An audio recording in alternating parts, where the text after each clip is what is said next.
Alors pour ceux qui font du commerce international, il y a une notion, en 25 ans, je continue à l'expliquer sans arrêt, et je suis tombé aujourd'hui sur un post de visiblement quelqu'un qui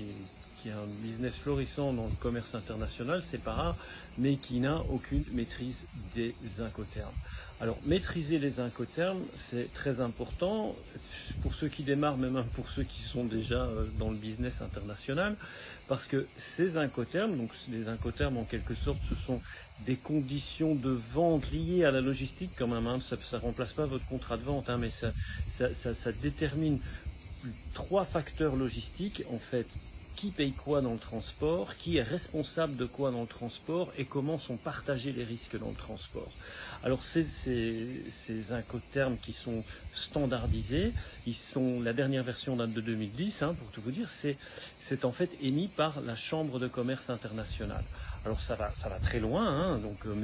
maîtriser à fond les incoterms, bon, vous pouvez y passer des heures, mais il y a moyen d'appréhender les incoterms d'une manière assez rapide pour pouvoir les utiliser très rapidement, et ça va vous aider beaucoup, parce que si vous parlez à un fournisseur chinois, un fournisseur brésilien, un client américain, peu importe où,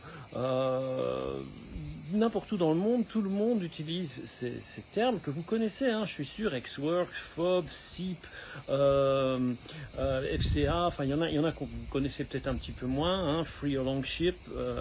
donc là on est plus dans des incoterms qui sont peut-être un petit peu moins utilisés, je vais dire, pour du commerce de petite quantité, mais c'est important de les maîtriser, parce que dès que vous avez parlé à quelqu'un et vous allez lui dire moi j'achète FOB ou moi j'achète Expert, il va directement comprendre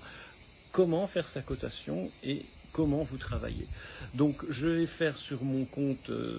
Cebix, mais sur YouTube, une vidéo, mais alors la plus longue, où je rentrerai dans les détails et je présenterai les avantages, les inconvénients et comment bien utiliser ces incoterms. Voilà.